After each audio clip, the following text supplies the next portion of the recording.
At this point, it's my pleasure to introduce today's speaker. Dr. Peter Ray will be providing our keynote address.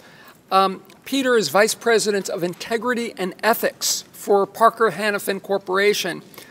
Parker Hannifin is a Fortune 250 company specializing in motion and control technologies. Peter's also a professor. He works at Baldwin Wallace College or University, which is southwest of Cleveland by the airport, if you drive by as you're going across on the Ohio Turnpike. And his focus there is really helping students, business leaders, owners create economic and social value through innovations guided by integrity. And I think this is a critical element. What we know is that extrinsic motivation, whether it is regulations put in by the government, by business, by outside forces, can work for a short period of time, but it doesn't really keep us moving long term. It's really driven by intrinsic factors, which include values or virtues, as Peter will talk about with us. He's consulted and lectured both nationally and internationally in areas of strategy, leadership, culture, and ethics. His talk today is entitled Exception to the Rule, the Surprising Science of Character-Based Culture, Engagement, and Performance. And it's really going to be a combination of presentation and facilitated discussion. So he's going to be reaching out to us to actually make us do some work as part of this, which is the best way to get engagement. As opposed to just being spoken to. Peter's going to help define for us character-based leadership and the tangible benefits that can result from that in rapidly changing worlds such as we're experiencing in healthcare, which our colleagues in the automotive sector have been going through, and other facets of society. He's going to focus on how healthcare leaders can shape high performance through practicing time-tested virtues of trust, compassion, courage, justice, wisdom, and hope. And before bringing Peter up, I do want to acknowledge and thank him. He's actually donated his honorarium to us. You'll notice on your tables, or some of the tables, we've got copies of his book.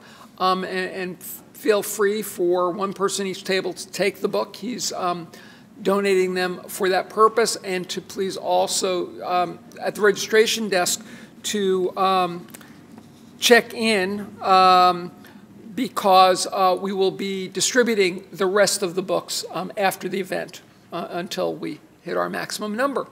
So without further ado, I'd like to welcome Dr. Ray for our keynote address.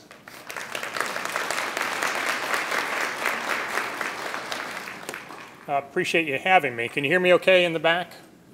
So your work, to state the obvious, is vitally important. Healthcare is about 18% of the GDP, and it's just not a sustainable number. And then the practical side is you, more than others, understand that there isn't a trade-off between quality and cost. If there's loads of inefficiency, there's also a deterioration in terms of clinical outcomes. So the fact that you've kind of gotten involved in this is really, it's key for the country as well as for the patients that you serve. So it's a privilege to have a chance to have a conversation with you. Maybe a way to frame this a little bit is just give you just this quick sketch on Parker Hannifin and what it does and why would it give a flip about virtues.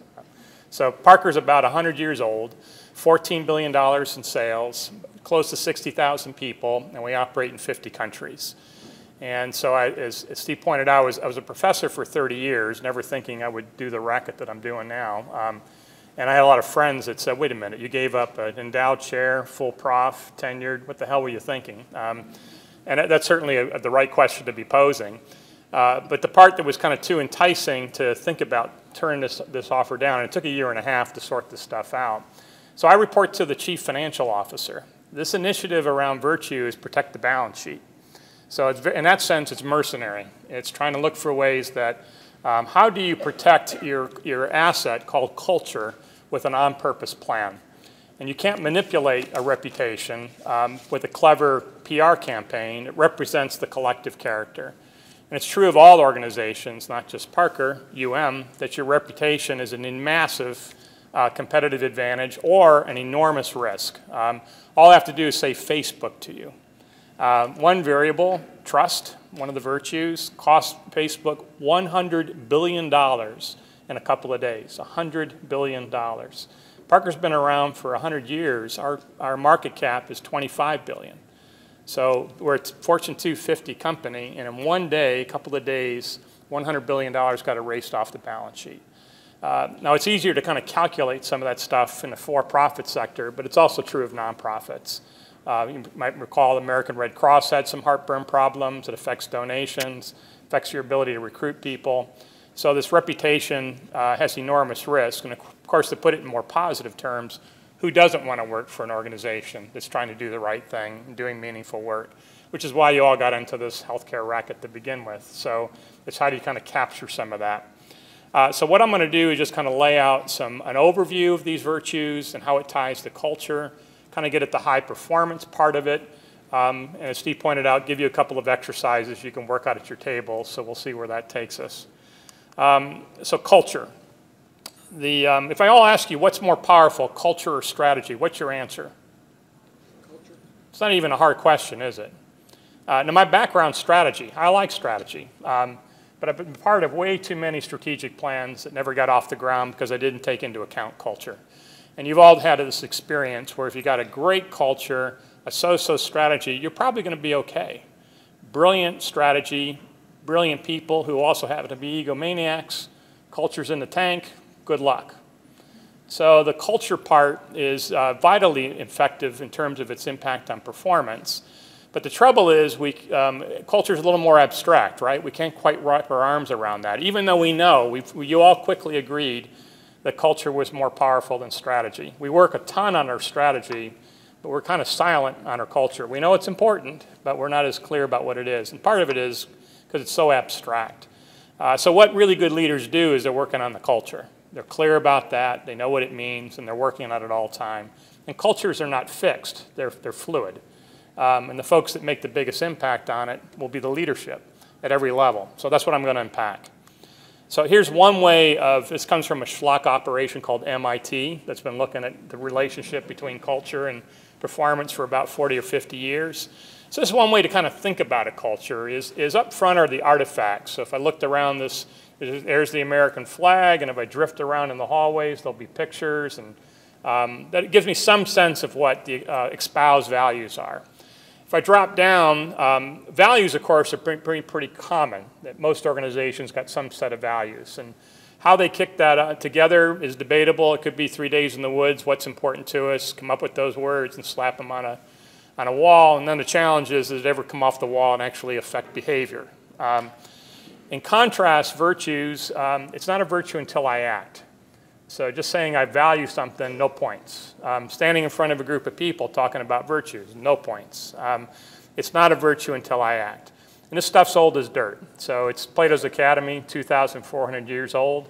Again, Parker's in 50 countries. What's fascinating, there's no differences when it comes to practicing virtue by nationality. Zero. I run statistical tests on this, and that's consistent with the broader research. Are there cultural differences? Of course. But when you get to the core, no, there's no differences. The word virtue means excellence, so this isn't a soft word or an idealistic word. It's the foundation of high performance. So we all want to excel, and foundationally to that will be some of these virtues. So I can see the artifacts, I can see the stuff that's put up on the wall, but probably it's not as clear what the assumptions are. And sometimes it's easier to see the assumptions as the outsider than the insider of what people value and what they kind of take for granted. So one way to kind of think about this, if I cut to the chase and you want to understand what a culture really stands for, show me who gets hired, who gets fired, who gets promoted, and show me how you make and spend your money. And that'll tell me what you really stand for. And the challenging part, of course, is how do I line up what I care deeply about with those decisions I make about people and budgets. I'm not going to go through the column on the, what is it going to be? Your left, or no, your right, of how virtues can guide decisions. But the idea here is that even though cultures are quite different, some key questions aren't. So and I want to report to you that everything I'm going to share with you is evidence-based. So this is the academic in me, that You're all welcome to your own opinion. You're not welcome to your own facts. By a fact, I mean pre, post, control, treatment, randomization. I know we're giving it a flyer on this narcissism stuff in the US, but I believe in science at the end of the day. So all I'm trying to do is report, look, here's the data. You do with it as you see fit, and take it from there. So this is a way of thinking about culture and leadership. At a high level, you can kind of think about culture is a leading indicator, and it's best understood by stories. And strategy is a lagging indicator, and it's best understood by numbers. And the order matters. So if I come up with a number for your culture that you're a 5.7 on a 6-point scale, what the hell does that mean? What would I do with that? We're going to strive for 5.8? I mean, what would I do with it? But the stories would tell me a lot about what people care about and the way in which the organization struggles to live out what it cares about. So leaders are the key to shaping a culture. That's why it's fluid. And leadership at multiple levels. So there's, you all see this inside UM. Particular function has a culture. The broader institution has a culture. But again, we tend to be kind of silent about that, not very explicit what we mean about it. And if you've been at UM long enough, after a while, the culture gets inside of you. It starts to define who you are. So culture's not just around us, it starts to get in us. That's why it's so doggone powerful. It becomes those undercore assumptions that we oftentimes don't examine. Does that make sense? So this, Gawande's done some interesting stuff, right? So his latest gig is CEO of Amazon, Berkshire, JP Morgan, Chase partnership. And I like his quote, just ticking boxes is not the ultimate goal here. Embracing a culture of teamwork and discipline is. And he makes a distinction between simple problems, a recipe, I don't know something, I can acquire those skills and that knowledge and make the cake. A complicated problem is surgery, taking years to excel at it, but it is something I can learn over time. A complex problem is culture and engagement, because while I do have some data that points me in the right direction, every culture's got a little nuance to it. So it requires art, not just science. We're talking about human behavior with all kinds of variables. So while we can still kind of lift up the variables that make the biggest difference, I'm going to share those with you. People are frickin' complicated, especially when you put them in teams and groups and it's not so obvious all the time what's going to work. So engagement is the piece that I want to have you start to think about. Everybody in the room is pro-engagement. Yeah, you're right. We like people that are engaged. And the outcomes are pretty obvious. These are, I'm not going to go through these, but this is all Gallup poll data. I like Gallup because I work for a multinational. The sample size is 1.7 million, and they're in 50 countries. So it's not a US-centric database. Given what I do for a living, I got to look for something that's just not US-based. So these are all lovely things that we would all want to have happen. So here's a tough question. Why are some people more engaged than others? You're all pro-engagement, so what separates people? Experience? Past experience. Yeah, so the culture can have a big impact on engagement. Motivation. Lack of knowledge. Leadership. Yeah, so those are all good ones. They don't happen to be the most big drivers of engagement, but all lovely answers to the question. So what's the data show? It comes down to engagement 101. Do you think at UM everybody would know what engagement means? If I went around the table and asked all of you what's engagement, I'd get the exact same answer. So that's a problem, isn't it? We're all for it, but we don't know what it is. So there's different definitions. One way to kind of cut to the chase is discretionary effort. I look around, see what needs to be done, who do I need to work with, and I own it. Not because someone's telling me to do it, because it seems to be the right thing to do. And so that's the kind of thing that starts to drive high performance. 3 key variables drive engagement: purpose, being part of something bigger than myself, leveraging strengths, and trusting and caring relationships. That's it. So if we're interested in improving engagement, there's the lake that I got to fish. So I'm at least on the right variables. Doesn't mean that's going to be easy to pull off, but you hate to see people wasting their time. With a group like this, you get that point. You want to focus on the important issues, not the urgent issues. Who influences engagement? So when you look at engagement scores, 70% of the variance in engagement scores is the direct supervisor. So the action's really there, right? It certainly implicates first-line supervision. So you may all work for UM or UM partners, but you're not having the same experience. Depends who you report to, who's on your team, who are your peers. If all that's driven by trust and care, that drives engagement. I don't have to hit 3 for 3 on this, by the way. 1 out of 3 gets you a bump in engagement. And the sucker that can make the big difference is the trusting and caring relationships. The leveraging strength can make a big difference. And the purpose is a big one, but it's a little more abstract. So it takes a little bit more. And you can't run off to Costco and pick up your purpose. And yeah, there's a healthcare purpose, but to kind of make that something that drives me, that's not so easy to do. I'll lift up some of the things that kind of get at that. The value of it's self-evident, but the how part is not so obvious. So that's engagement 101. If you took nothing away, at least let's focus on the right issues. This is all Gallup data. Their data shows a 30-50-20 split in a typical organization. So 30% fully engaged, giving you discretionary effort. Look around, see what needs to be done. Who do I need to work with, and I own it. 50% more reactive. Oh, I didn't know that's what you needed. Okay, I'll do it. And 20% disengaged, a percentage of which actively working against the goals of the enterprise. So if this is your portfolio, you'd be pretty ticked off, right? That only 30% of my assets are making any money. The rest is just sitting there. And here's what's even kind of more depressing, that 30-50-20 split, bless you, very dainty. I do that to structural damage. That's good. So the 30-50-20 split, that data hasn't changed in 10 years, despite the fact engagement's kind of a cottage industry. And I think this is a point for your consideration. Engagement is largely an intrinsic issue that cannot be solved with extrinsic tools. Engagement is largely an intrinsic issue that cannot be solved with extrinsic tools. When we look at pay and its impact on performance, it tends to be a source of dissatisfaction, not a source of satisfaction. Don't mishear me. I think we should pay people fairly. I think we should pay them more. Just don't expect that that's going to get you higher performance.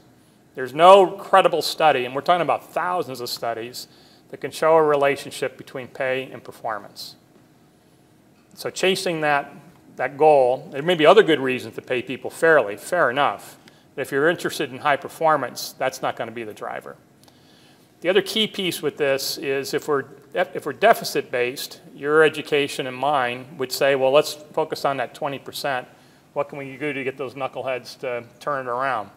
A strength-based approach would say, no, let's start with the 30%. What are we doing right, and how can we do more of that? And if we can move 5% from the middle, stabilize the 30, move 5 from the middle over, 5 from the 20% over, 5% is a big number. That's typically to be statistically significant. That's a big deal. And the other kind of key piece on this, how many of you have been in all 3 categories that you've been disengaged? Me too. So we don't want to slam the knuckleheads quite as hard as we may have thought to do. We're back to that purpose, leveraging strength, trusting and caring relationships. So those are human issues that we're all kind of looking for a way to make a difference. The more we can kind of double down on so-called soft stuff, it helps us get the kind of performance we want. I'm shifting on that 30-50-20. If we look at that 20%, what's the real killer in a relationship is apathy. So if you want to double the number of people who are disengaged, ignore them. And you can go from 20 to 40% by doing nothing. Brilliant. If you bust on them and focus on their weaknesses, that's when you get to 20%. You're busting on me, but at least you care. And if you focus on people's strengths, 1% disengaged. Now, I want to be really clear about this point. You're leveraging strength and you're managing weakness. I didn't say ignore weakness. Again, that's that narcissistic thing that we're trying out in the US. It does not go well. So I need to come clean on my weaknesses. But if the kind of typical performance evaluation has the crap sandwich, say something nice, bust on them, say something nice. It doesn't get me the kind of performance that I want. So it's better off. And what am I going to do? I'm going to go from crap to mediocre. There's a winning formula. as opposed to if I can identify ways in which I can increase the time I spend leveraging my strength by a mere 10 to 15%, that moves the engagement needle. 10 to 15%. And who doesn't want to add more value? So the real issue is, can I offset my weaknesses with my teammates' strengths? Which means I need to come clean on my weakness. And it means I've got to have something else to offer. If it's not going to be this, then what else is it going to be? So again, another way to kind of summarize what are the why are some people more engaged than others? I belong, I matter, I make a difference. So for all the things that can get complex about engagement, I think it's helpful to just kind of cut to the chase. I belong, I matter, I make a difference. When those three pieces are present, that's what's going to get a higher level of engagement. This is just kind of argue for the evidence-based piece. What I do is both kind of research inside Parker. We have partnerships with other universities to do research for us. I do a lot of field work with organizations. I'm not a military person. They wouldn't have me and I wouldn't have been interested. But I've learned more from the service academies than any other organization. I've been to all of them. So the service academies, their preeminent reason for existence is leadership. They define leadership by virtue. Remember, the word virtue means excellence. Now, does that mean the service academies are perfect? My God, no. But what's interesting is these are not weak people, they're tough people that are doubling down on this. So I want to give a couple of stories to illustrate this point. So up on the top is a term called VUCA, volatile, uncertain, complex, and ambiguous.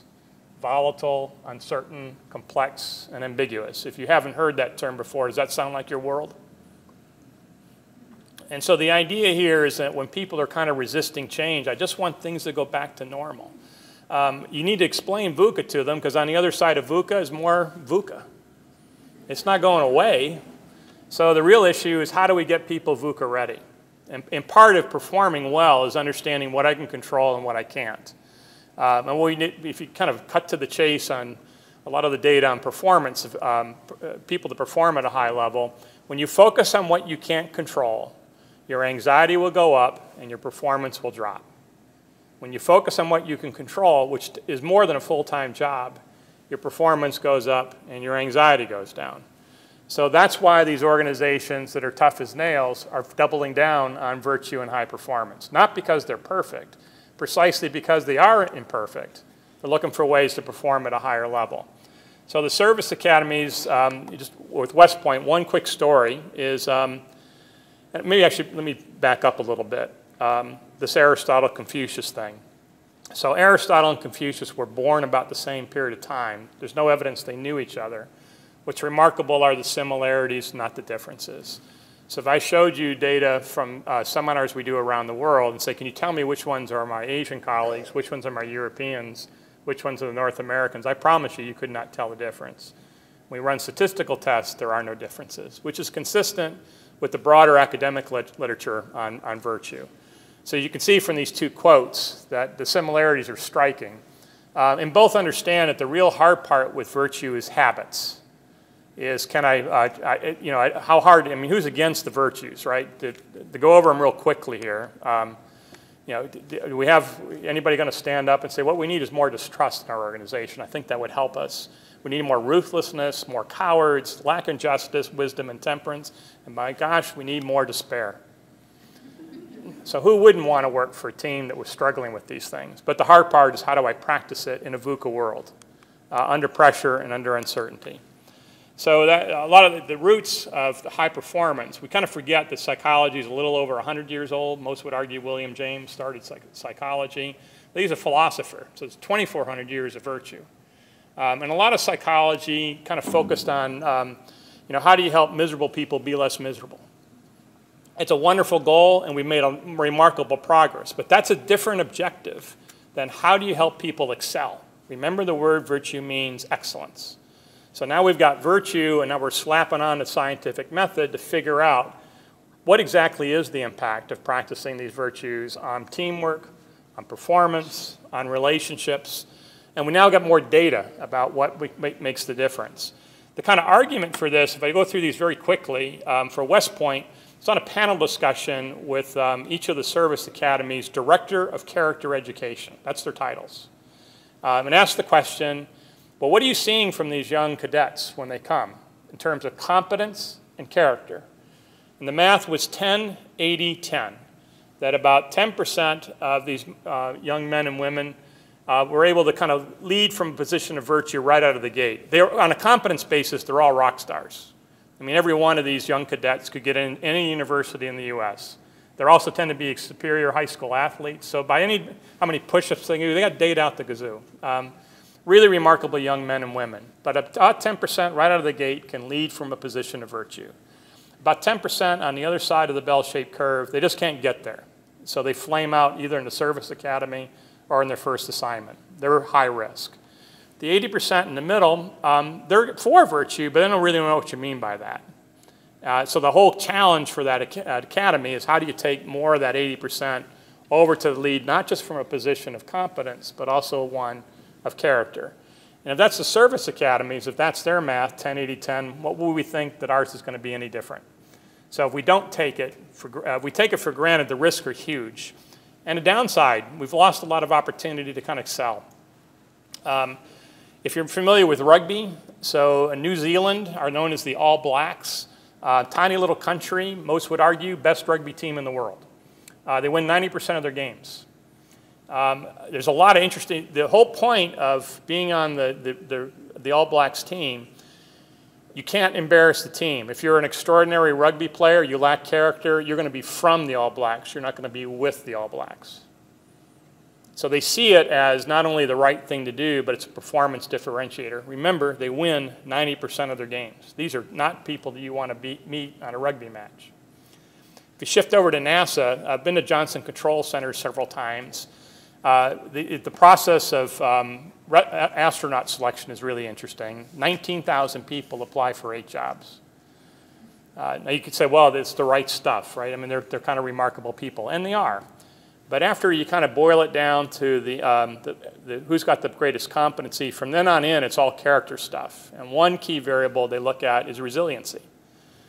Resiliency is a key to not only hiring for that, but developing for it, and developing the families to be more resilient. So the astronauts have said, I'm prepared to give my life for this mission, but I got to have confidence you're going to take care of my family. So one of these flight surgeons that I worked with, he'll get a phone call from space while he's in a restaurant that the 13-year-old knucklehead's doing some stuff that he or she shouldn't be doing, and he chases off and works for ways to focus on that kid, kind of come and turn things around. They're doing it for mercenary reasons. They want that astronaut's head in the game. Happens to have a human benefit, but that was not their lead dog. The lead dog was performance, which is true of a lot of these.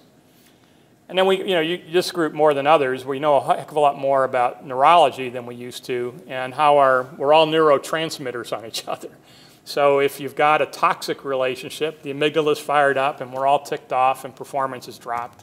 And if on the other hand we've got high trust, prefrontal cortex is kicked in, and you're going to get higher levels of performance. So it's not only this ancient root from Aristotle and Confucius, it's this long track record that we now know this is what the stuff that makes a big difference in performance.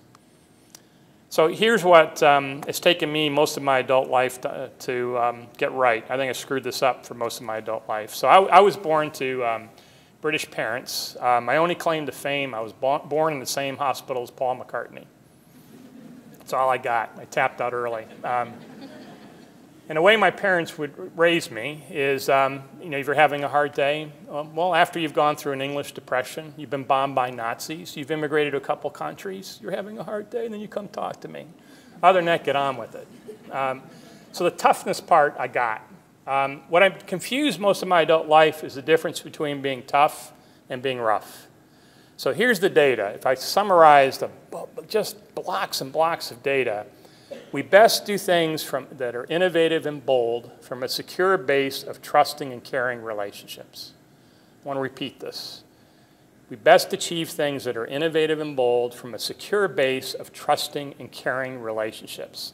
This is true of kids, it's true of teams, it's true of athletes. It's paradoxical. It's the soft stuff that gets us the hard results. It's the intangibles that need to be strong and foundational for us to get the kind of results that we all care about. VUCA requires people to be resilient. It's kind of not up for debate. So in that sense, we need people to be tough. But the paradox is they're more likely to be tough if we've cared about them. And that's why the service academies, Navy SEALs have doubled down on this. It's not that they're perfect, but you're trying to take out risk. So if you've got a teammate that's practicing virtue, practice is the right word. None of us pull this stuff off. But the variance in behavior is tighter. So they're more reliable under pressure. If I don't know about the virtues, I'm not practicing, there's more variance. And if I don't have a culture that's trying to practice it, more variance. So now I'm counting on outliers to kind of do the right thing. And the good news is people want to do this. It's not like you're trying to sell them something horrible. They're really interested in this. So I'm going to go through these virtues at a high level and then kind of give you a little exercise, well, recognizing 3 o'clock in the day is not exactly a great time for learning to occur. So I'm going to spin across the top here of what does matter in terms of getting things started with a culture is common language. And of course, you can use a set of values that you cook up in the woods for 3 days. I like the virtues because they're 2,400 years old, and there's research out the gazoo on how these virtues drive performance. So that's the academic in me. Where's the stinking data? And what we do know is that when you use catchphrases, once you start to use the common language, you're creating the culture. So I'm going to hit these at a very high level. So trust is one of the virtues. Trust and faith are synonymous. So the word fiduciary, its root word is faith. And it translates to mean I'm to look out for your interests as if your interests were my own. I'm to look out for your interests as if your interests were my own. Now, the mercenary benefit to this is trust is efficient. So you've all been on teams, brilliant people, egomaniacs, can't get squat done. And another team, reasonably smart people, but oh my gosh, if they trust each other, they're fast. So trust will make you money, and it'll make you a lot quicker. So all the things that you think about around quality, underpinning all those strategies are culture. If you've got a team that trusts each other, it's the quickness in which you can move is pretty amazing. You've all experienced this. So I'm not telling you anything you don't know. The key issue is using catchphrases in common language. I can't remember paragraphs. I can remember these quick catchphrases. Compassion literally means to suffer with. So they don't tell us this to you in the commencement exercises. Follow your passion. Passion means suffer. They left that out of the commencement speech. I think that was not uncool. They needed to kind of bring that up. So you actually go and looking for trouble of, what's the problem I want to kind of contribute to and solve. And the whole idea of it's not a virtue until I act, it's really about relieving someone else's suffering. Healthcare certainly understands that, but it's also not the caregiver, it's my teammates. So and if we, again, kind of focus on what we know about high performance, you focus on leading indicators. How we take care of each other, how we take care of our patients to get the data that we all want to see, to have drops in safety incidences or increases in engagement. You don't chase engagement scores. You chase trusting and caring relationships, purpose, leveraging strength. The byproduct is higher levels of engagement. Courage, this one comes from West Point, do the hard right rather than the easy wrong. So when it comes to courage, there's always an element of risk, and I'm scared. So to do the hard right is I'm pushing through my fear. It's not the absence of fear. And I know what the right thing is to do. It's just that, well, am I prepared to take the price for it? And justice is by far the most complicated virtue. This could be a session by itself on just justice. The struggle then is how do I live by my convictions and not by my circumstances? So if I practice these virtues, the good news is it's made my life simpler. I'm pretty clear about the way I'm trying to live. But it doesn't make my life easy. It's complicated. And some days I'll get it right, and some days I'll royally screw it up. Wisdom is striving to understand rather than be understood. A key piece of wisdom is reflection. People who are wise are disciplined in their reflection. And temperance, the root word of temperance is tempus or time, so it's how I spend my time. It's key about habits. But you all know this when it comes to you ask somebody to lose some weight. Okay, how hard is this? Eat less, move more. More green, less grease. Any questions? So we've all tried to do that. It's hard to change my habits. It's not a lack of knowledge. It's how do I change my habits? And that's a whole conversation by itself, is what do we know about the science of habitual change? And how do I figure out ways to kind of do that? The calm is contagious comes from another sissy group called Navy SEALs.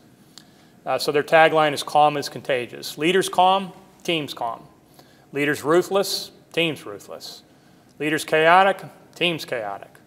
So it's, the tagline helps me kind of get clear about who I'm striving to be. And now I'm into the weeds on how do I actually practice this stuff. And hope is about being better and not bitter. And a key piece of that is wrapped around gratitude. So it's this paradox of this soft stuff that makes me tough. That's the point that I'm trying to make with all of you. I'm interested in I think I want to show you this short film clip, and then I'll get into some of these 4 Gs. So I want you to listen to this film clip. It happens to be on healthcare. And at your table, think about the takeaways. So think about some of those virtues, and think about high performance as it relates to teams, based on what you're about to listen to. That make sense?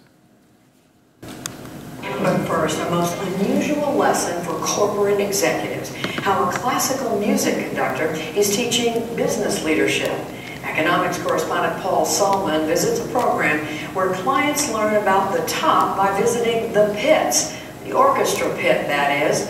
Paul has a story as part of our weekly series, Making Sense. A couple of dozen freelance musicians. Many had never worked together before. Some had never even met. They gathered, rehearsed for about an hour, and performed Haydn's Symphony No. 44. Flawlessly. But how can a pop-up organization such as this function like a perfectly tuned machine when so many organizations, including maybe yours, seem dysfunctional? And it makes you wonder, is there any way to use this to bring about collaboration?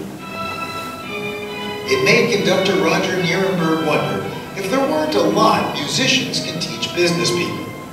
And so for over 20 years, he's run the music paradigm. Seating executives in an orchestra.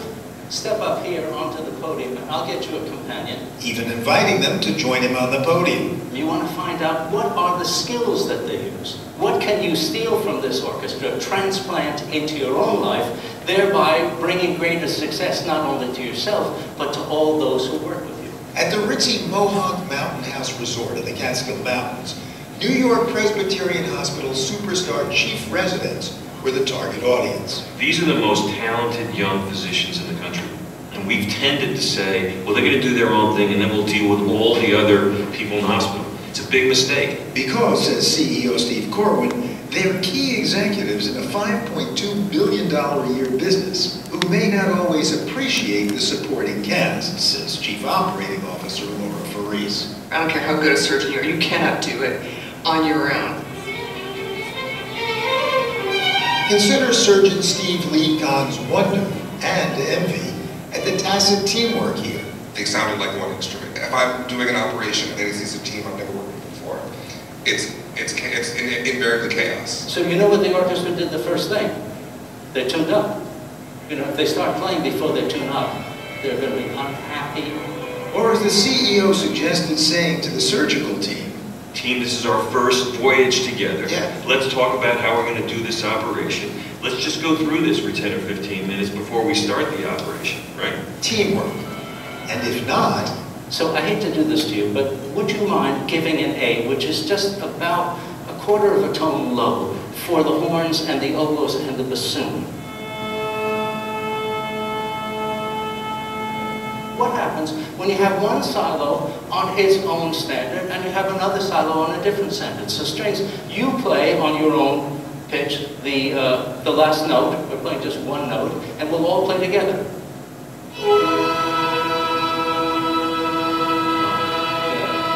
You recognize the sound of a high school orchestra? The problem is with the fact that these silos are not communicating across to one another. Elizabeth Stevens is chief resident in that loftiest of silos, cardiothoracic surgery. Snooty. Nose in the air, because you're at the top of the pyramid, right? Fair? I will say that the specialty as a whole has been known for that. A specialty in which lack of teamwork actually kills people. I can do a great operation and send the patient to the ICU, and if the ICU is not on the same page as me, we can have some very disastrous outcomes. Even though both sides, the ICU's doing a great job, you do a great job, but if I don't communicate something that I did differently in the OR, such that that certain patient needs to be managed differently, then we can have disastrous outcomes. So let's play the last note. Make the whole orchestra sound like an organ, one instrument.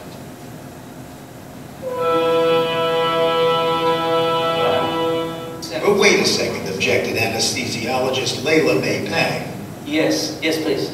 Your situation is a little bit different than our situation. I'll bet it is. You've started with people in your orchestra who are basically at the same level.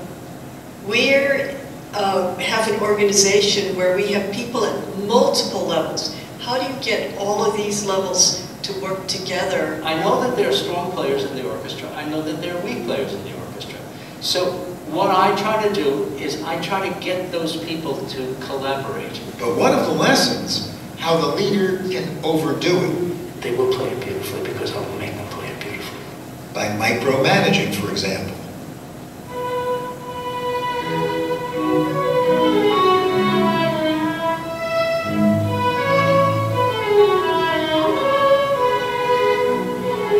Okay, give me the mic. How'd the orchestra sound? Sorry guys, not very good. Okay, a little what was wrong? stale. I got all the right notes. Well, if I hate to put the blame on you, but I think maybe you were really paying attention to detail, but not communicating anything helpful to us. Or just not paying attention to those under you. Your eyes were kind of just roving around, and the conducting just seemed a little bit disconnected from anything we were doing musically. And I actually saw over here some people looking really nervous and some jittery legs. But one leadership mistake in particular really got to the docs. If I said, now, make it really beautiful, they have no idea what I'm asking for. A lot of times, we leaders are sloppy about that. Or vague, Dr. Julia Iashura admitted, when she instructs her hospital staff on patient care. Take care of the patient well, or, do a good job. Or play beautifully. Play beautifully. Instead of saying, do you understand how we're going to treat this person's X? Do you understand the diagnosis? How many of you think after this that you have fallen short in communicating with people who are on your teams? How many? Literally everybody? Even though they do have techniques in place, says ophthalmology director Royce Chen. We're always talking about like huddles and things like that. I think I tend to resist huddles because sometimes they seem like they're just another thing you have to do. What are you going to do, or might you do differently in the huddle now? So first I would say that I will commit to having a huddle, which is I think the first step.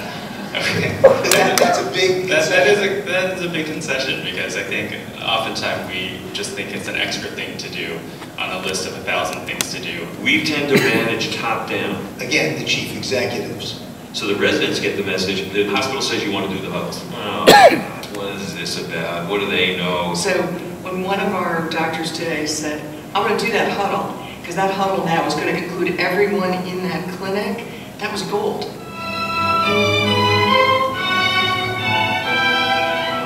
And gold for Roger Nierenberg.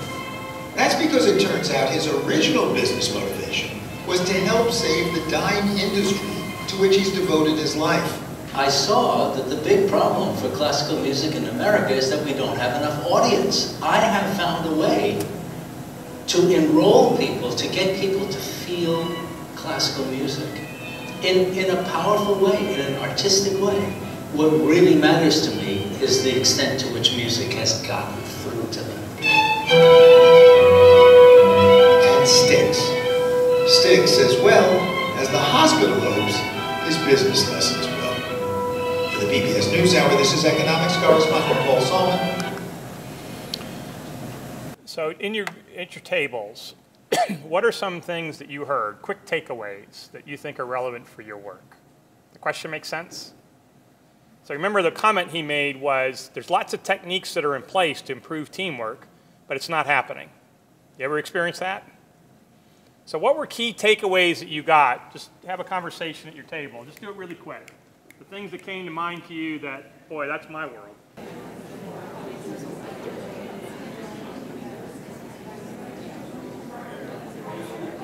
Okay, we're on the clock, so we're going to see what came to you quickly. So some quick ideas that were discussed at your table, real quick. So we got some idea, the broad brushes here, that are relevant for you. I know we covered courage quickly, but it's time to speak up.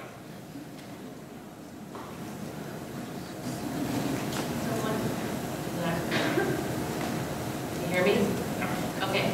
So one of the things that we talked about that wasn't necessarily in the video was about how, like, the orchestra had played together because they all had their standard work and the notes were on the page and all that kind of stuff, and so they were able to come together to play the song. But tying back to what the video showed, the leader really set the vision and brought nuance and made the performance dynamic by being a business. And to your first point, I mean, creative discipline is not an oxymoron. The actually way in which we promote creativity is with a base of discipline. That's what the orchestra has, right? And to your other point, there's something called commander's intent or leader's intent. This is that way of defining empowerment that's nice and clean. The idea is that the leader is on the hook to answer the question why.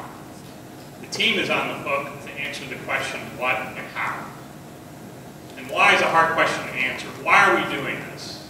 And the idea of leaders being sloppy with their language that came out of this video is that question doesn't get answered.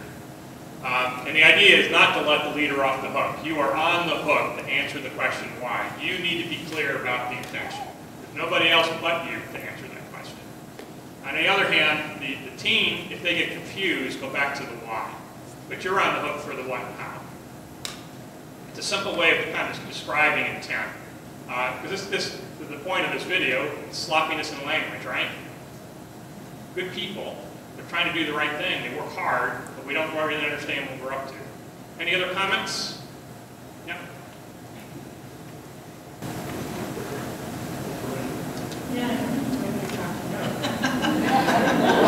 Oh, that red.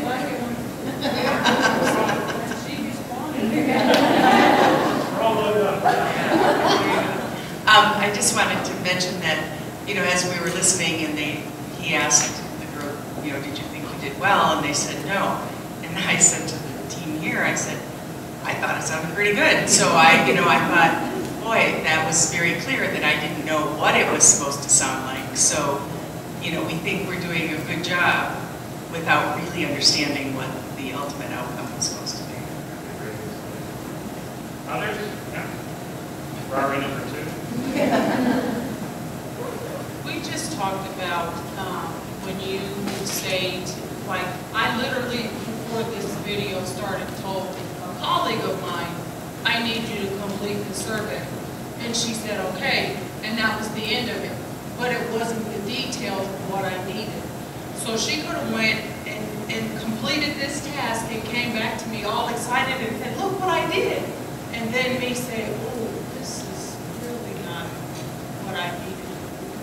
But because I wasn't clear with the expectation, you leave that room for error and gaps and that kind of thing. I just think, you know, we all have a form of leadership and making sure that the expectation of whatever task that we need to falls right in this orchestra. And why am I completing the survey in the first place, right? So let me kind of, in the interest of time, I'm hopeful that we're trying to get some percolation going, even though it's 3 o'clock in the afternoon. Cut to some stuff on data around teamwork. So just like individuals get measured on why do some teams exceed performance and others underperform, there's also the same kind of data around teams. This particular study was done by Google.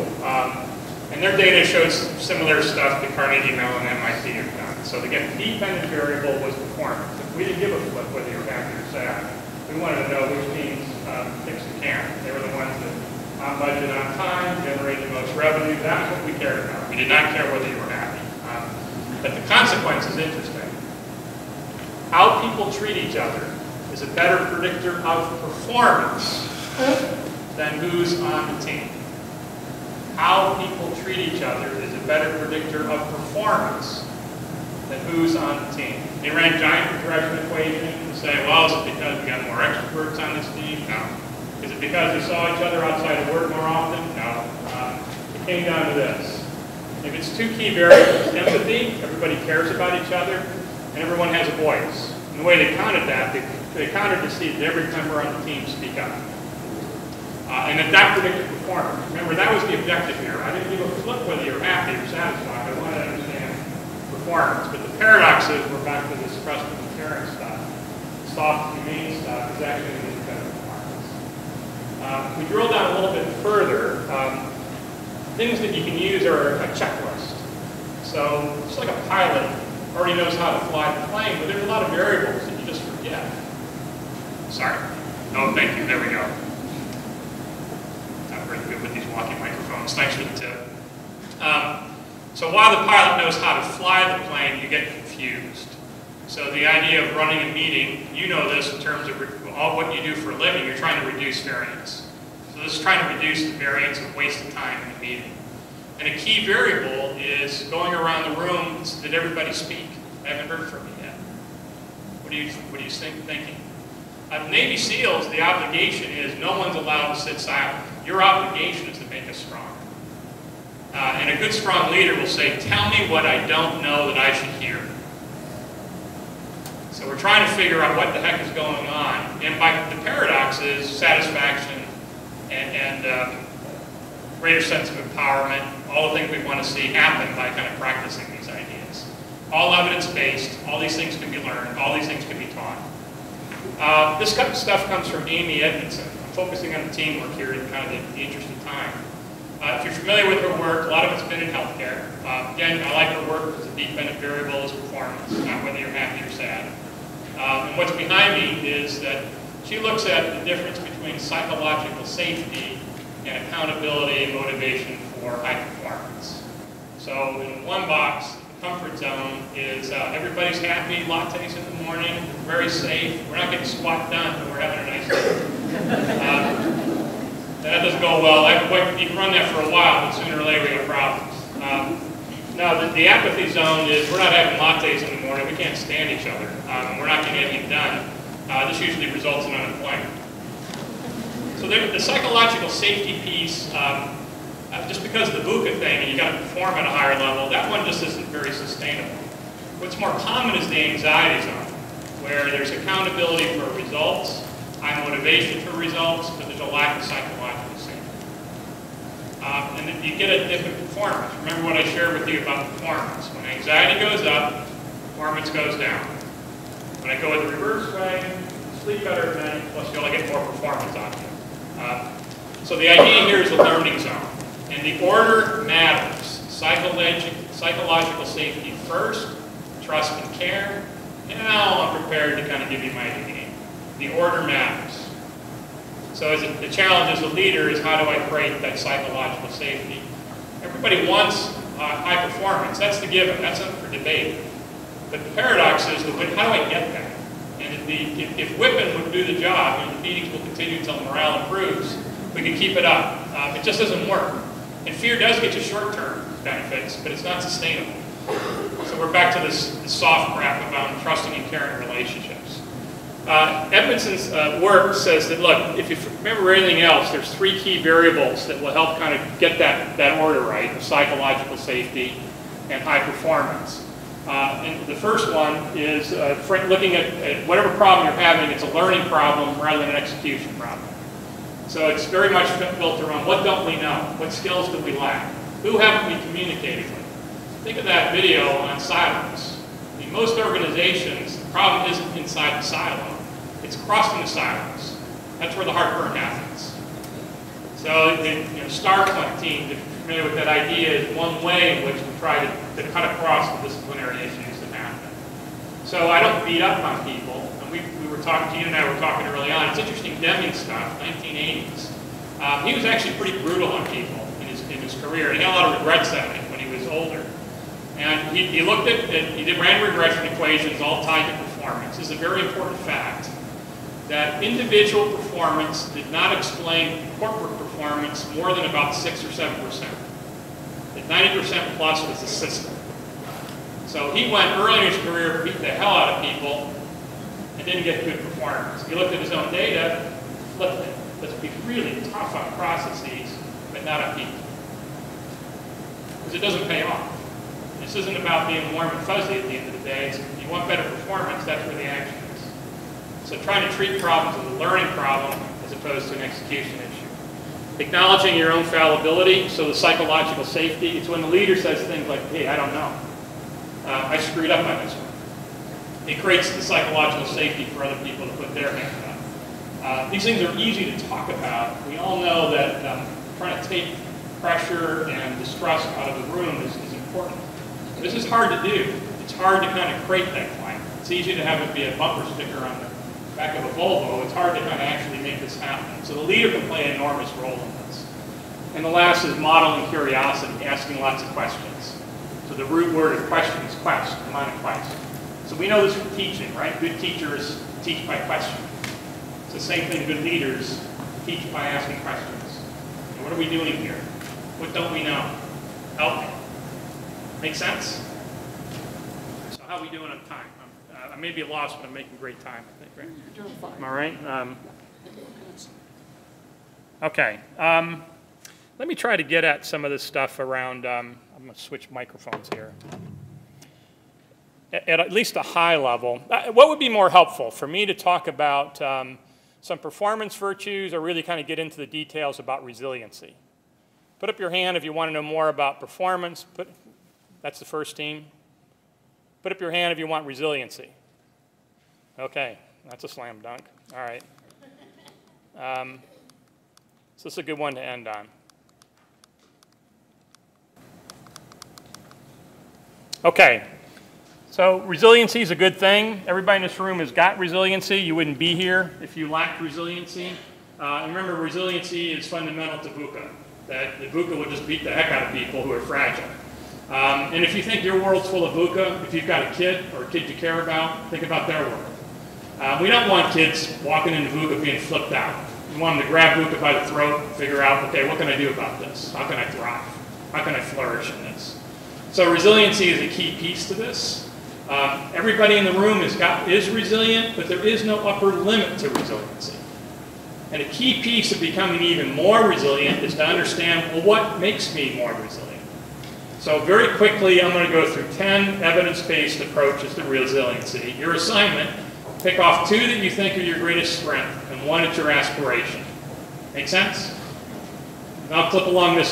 These could all take a long time, but I'm going to hit them at a high level. So realistic optimism, a source of virtue, hope. So the reality is, I deal with the facts as they are on the table. So good teams, the really hard problems are being dealt with in the meeting. They're not being dealt with in the hallway. And the reality is, what are the boundaries I can't control? This is a key premise that's taught to special ops, is you need to be realistic. It's not Disneyland. We understand what we're up against. Now within those boundaries, I kick in everything I possibly do to innovate. That's the optimistic piece. Understand what I can't change, double down on everything that I can change. So think about that in terms of the degree to which that's a strength. Facing fear or courage. So there's these interesting studies where they'll ask people on January 1, what are you most flipped out about in the next 365 days? What are your greatest worries? And then we check in with you on December 31st to see how many of your worries actually happen. Only 15% actually occur. 85% of our worries don't occur. And the data shows that we fear loss at 2 times the level that we hope for gain. We fear loss at 2 times the level that we hope for gain. So as a species, we're kind of Debbie Downer. We're looking for the worst of things. But the 15% that's left over, actually most people think, actually wasn't that bad. It turned out much better than I expected. So it's not to discount that bad stuff can happen, but it's actually a minority experience. So, what we do know about cognitive science is the way I look at these things matter. So we could think about courage or a problem I'm confronting by asking 3 questions. What's the worst that could happen? What's the likelihood that the worst could happen? If the worst happened, could I handle it? It's trying to suck some of the fear out. Make sense? So we'll see if that's a strength. Moral compass. So that drives resiliency, because if I'm struggling to live by conviction of these virtues, I'm not being blown around by the wind. I'm not being blown around by circumstances. So I'm more resilient. I'm tougher. That's the paradox in this. Because I'm really clear about who I'm trying to become. Doesn't mean I'm not a knucklehead. Doesn't mean I don't screw up all the time. But at least aspirationally, I know who I'm trying to become. Spirituality and religion. I'm only speaking about this one as it relates to resiliency. I'm not speaking about it more generically. So the idea is religion, you might have a traditional faith approach, or spirituality is everybody in the room wonders about where did you come from, why are you here, what's going to happen to you when you're food for worms. And so if my answer to those questions, either on a traditional basis or a non-traditional basis, if I practice from a position of arrogance, it makes you fragile. If you practice from a position of humility, it makes you tougher. So I'm only commenting this as it relates to resiliency. Social support. So we kind of frame this a little bit. How many have heard of post-traumatic stress disorder? Raise your hand. Almost everybody. How many have heard of post-traumatic growth? A couple people. So most haven't heard of it. I'm going to frame this because it's one of the other resiliency strategies. So trauma means wound. And our response to a traumatic event is normally distributed. That about 1/3 of people come out better and not bitter. I'll define that in a minute. 1/3 in the middle come out better, it takes them longer. And 1/3 on the other side, that's the group that's susceptible to post-traumatic stress disorder. Now, PTSD is the real deal. I don't want to be misunderstood by this point. And you'd want people to go seek support for it. It's just it's only half the tale. That 2/3 of folks, when they go through a traumatic event, actually grow from it, as opposed to have PTSD. Don't mishear me as saying that they shouldn't get help. I'm just saying that's an incomplete picture, that 2/3 have post-traumatic growth. So what does it mean to grow? Increased empathy. Once I've got knocked down to my knees, I'm a little bit more empathetic towards others. Secondly, improved relationships. Big surprise, the more empathetic I are, the more people might like me. Third, sense of purpose, committing my life to something bigger than myself. Fourth, a sense of vulnerability, realizing that what I love and who I love can be swept away in a heartbeat. And the fifth is a sense of urgency. I don't want to waste the time I got. That's what I mean by post-traumatic growth. Now, the idea of a wound is it doesn't heal. So there's about 15 traumatic events. My recommendation to you would be avoid them. But if you live long enough, it's going to happen. And it's not to suggest it just heals and we put pixie dust on and they're good to go.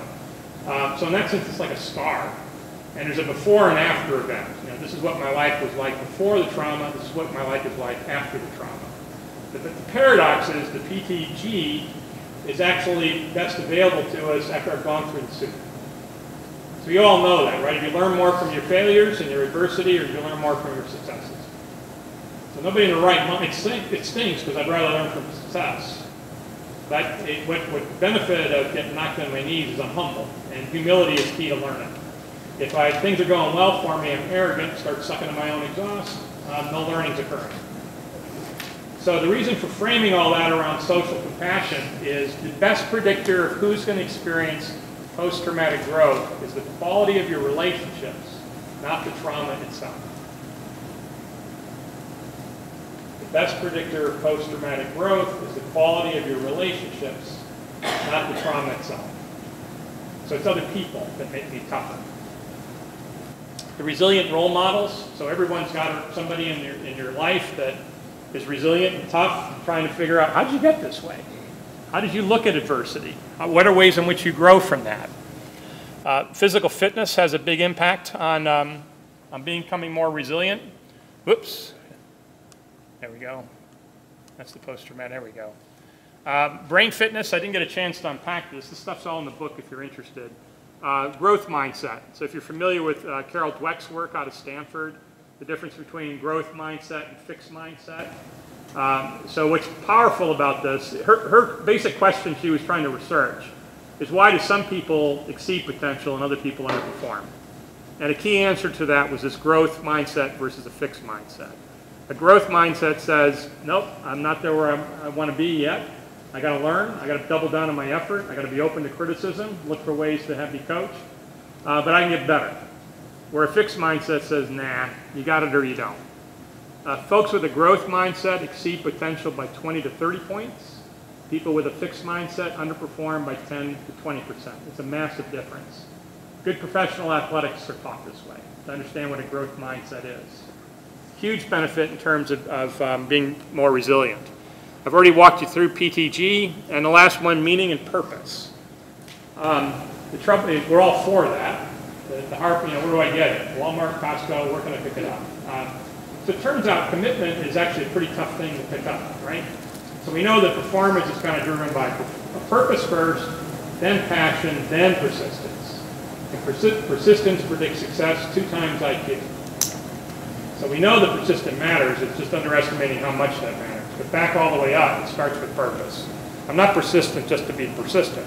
It's put me in the game, coach, give me a shot when I'm driven by a purpose bigger than me.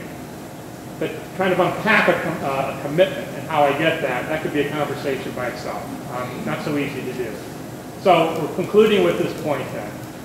If I've walked you through this clearly enough, I hope, I know I did it pretty quickly. Pick off 2 strategies that are your strength and 1 that's an aspiration. 2 that's your strength, because you'd be nuts to try to do all 10. 2 that's your strength, and 1 that you'd like to aspire to. Just jot some thoughts down on paper and we'll call it a day.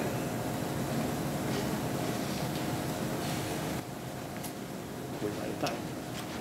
Which is perfect. Okay. Oop, there you go. So as you're writing that down, I just want to thank Peter for, I think, this very thought-provoking and inspiring talk. And so thank you.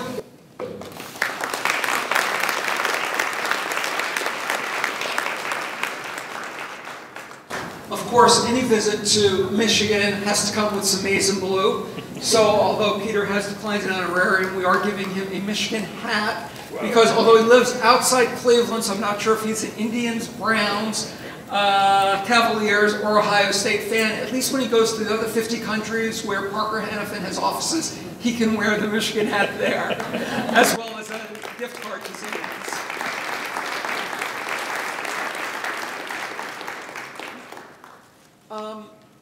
What I just want to reflect on is really some of the things we just heard Peter talk about, and think about some of the things going on at Michigan Medicine at this time. As many of you know, Laura Lamson, our safety office, is leading our work with HPI, Healthcare Performance Improvement. And one of the tasks they're engaged in is this classification of events. And the way Laura's described it to me is we've got a whole group of people here at Michigan Medicine going down into very exquisite details about what the events are, why they took place, how to classify them. Are they due to a people problem or an event problem? And I want us to reflect on thinking about all we've been hearing about today on continuous improvement, on the quality improvement work that's been done, and think back to what Peter was just talking to us about, and think about how we might classify the work that's going on in terms of the virtues that he's identified today. I was reflecting on some of this as he was talking about, and this morning in our panel discussion, Patrick Walden from the cardiac rehab unit spoke about when a patient asked them a question and he didn't know. He admitted that lack of knowledge, that uncertainty, and that was one of the things Peter spoke about, the willingness to admit when you don't know something. It allows you to grow. The issue about the role of a team or system versus that individual blame. One of the things Laura keeps saying to me is, you know, there are system problems. If an individual fails, it is often not their fault. It's because we haven't designed the systems appropriately to lead to success. The last part, as someone who works at the VA and has seen many patients with post-traumatic stress disorder, I was reflecting on post-traumatic growth because I hadn't really thought of that concept. And I reflected on some of our patients from this morning. I reflected upon what Gary had said. That was the gentleman who had his heart stop for 30 minutes. But we heard how he felt empowered to then work with the cardiac rehab people and to actually go forward and do something about that, an example of post-traumatic growth. We heard Dennis Sira, the gentleman at the end from pathology who had some cancer, where he said he had a 15% chance of survival. And yet, so many years later now, he's still with us. He is giving back. And I think those are clear examples of the growth that Peter was talking about. And so I think there really is a lot of information that you just shared with us that we can all reflect on in both the work that we do and the work that we've seen today in all the posters and all the presentations that really reflect this idea of virtue in terms of things that we can build on. So I do want to thank you again for sharing your thoughts with us on that. And I want to thank all of you. This is the end of our program. I appreciate you're making it out here. I know for many of you it is not easy to move away from the Hill to come to this location. We would appreciate if you fill out your post-event surveys so we get your thoughts. As I said, we moved here this year because of the feedback we received from you or your colleagues in previous years. We'll also try to reach out to those who couldn't make it so we don't get a biased sample. So we really can reflect upon reality. Everyone who completes the survey will be able to receive a copy of Dr. Ray's book that was just presented. So submit your surveys and you'll be getting that. And if you didn't take your posters, please remember to take your posters with you. And so that concludes our day. Once again, thank you all for coming. We really appreciate it, and we thank you for all that you do for Michigan Medicine.